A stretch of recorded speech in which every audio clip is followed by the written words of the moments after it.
Hello guys, my name is Edwin. Welcome to my channel. So today I'll be talking about changes to the skill migration point system. So I've decided to make this in slide form just to um, enlighten you guys on the recent changes that we might see in the next 2026-2027 financial year.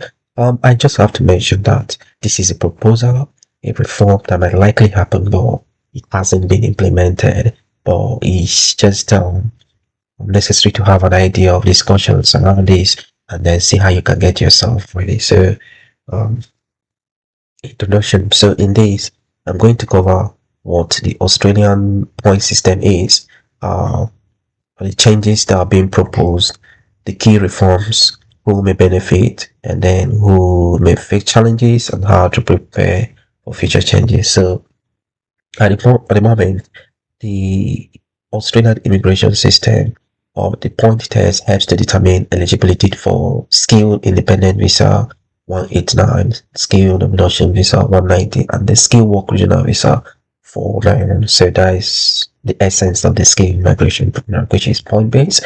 It helps to determine your eligibility for these three visa categories. So at the moment, the point system currently, look into the age of the applicant. Apparently, younger applicant who have more score than applicant who are above 35. Though it also look into English language, where superior English we gives you 20 points for the English language tests that are required or outlined by Immigration Australia. Work experience is also necessary. Having experience overseas and also having Australian experience. We also, add to your point. Then you look at education, having degrees and qualification. We also, give you some point. Your partner skills, we contribute for people that are married. Then we're looking at Australian study. It's going to give you additional point if you study in Australia. And then if you study in original area in Australia, it's going to give you further point. And then you want to talk about credential language, like, doing community language or native qualifications. So some of this is going to give you extra points. So basically that is what the point system all about. It put into consideration all these factors to, score a point for you. Then why Australia won't change? So at the moment, they're looking at reforming the point system because Australia wants to address the critical skills strategies.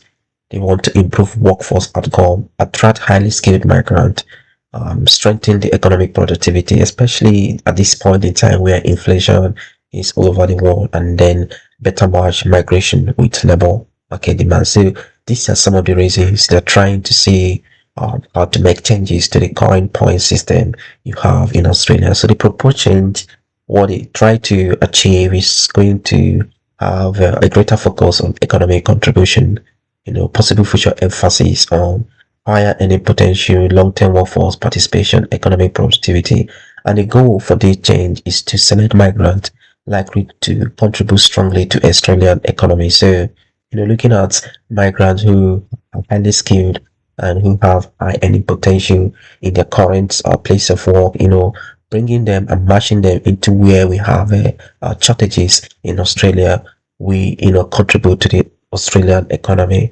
Then you also want to have changes to the Australian study point. Possible review will be the ones I mentioned before, the Australian study bonus point, graduated related incentive, focus may shift towards employment outcome, workforce contribution rather than study alone. So, Australian, at the moment prioritize study, especially you having a study here, let's say master's degree or PhD, it gives you extra point, and also the choice of the university. But they're not saying, or the choice, the location of the university, but they're not trying to see what they could do, towards looking at employment. It's not just studying. They're also looking at which areas are these people employed, where are they working at the moment, what are they contributing to the economy. So it's just trying to be more practically oriented where people are working at the moment, and then trying to select them to fill where you have shortages. So they feel that will contribute more to the economy rather than focusing on giving point.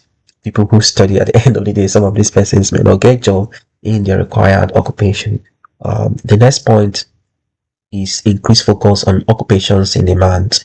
So, the healthcare sector still remains one of the places you find occupations that in high demand. Nurses, you also have teachers, construction workers, engineers, IT professionals, aged care workers. So demand-driven migration may become more important, especially in these areas I have mentioned about. Then there is more recognition for skilled partners, potential benefit for skills spouse and the dual skill household. Australia may prioritize families where both partners contribute valuable skills. So if you're married and your partner is highly skilled, say the proposed point system might give you guys more priority, bringing two people who are highly skilled or whose occupations are highly needed to come down here and then help with what we're doing. So that is really going to be fantastic. How does that sound? So that is it. So the next point here is for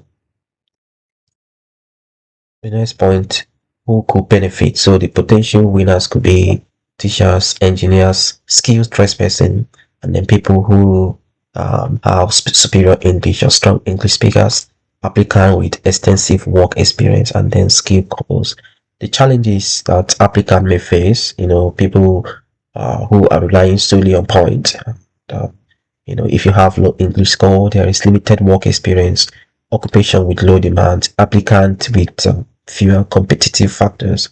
And then, so these people may face challenges in the future. So, but if you're highly skilled, you have work experience, and your occupation is in high demand occupation, you have enough work experience. So even if there are going to be changes, you will likely, not be affected, or you can adjust quickly into the proposal. But for people with low scores, low work experience, and occupation is not in, priority occupation list, they may face challenges in the future. So key takeaways, guys, it's just for you to prepare, improve English language test, gain relevant work experience, especially if you're working in community occupations. You monitor the occupation demand. You can also see how you can explore regional pathways. Keep your skills assessment current and stay informed about policy updates. So these ones are important. You have English language tests, you have your skills assessment. Make sure that they are still in date, have not expired. Especially now that we're entering the new financial year in Australia, there are going to be a lot of changes with the new planning level sitting at 185 and spread across the states, across different visas. So you just have to make sure that everything is ready so that if you're invited, you are able to satisfy the conditions for or required for you to progress to the next level and not waste that invitation. Yes, you also Australia is considering reforms finally that is going to focus more on workforce outcome.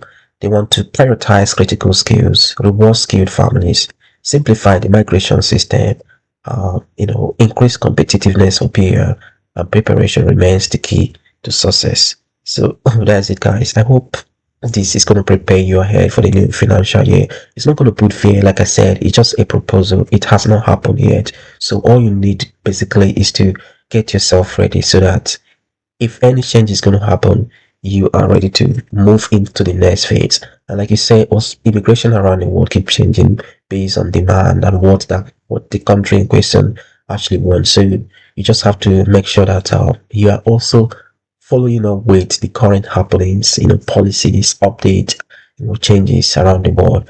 For those of you who have been invited in the current financial year, congratulations to you guys, and people that are still waiting. I don't want you to lose hope. Optimistic, something good might happen in this financial year, and you might be the lucky one. I'm going to see you in my next video. Until then, do you have a fantastic day. Bye, it's Edwin.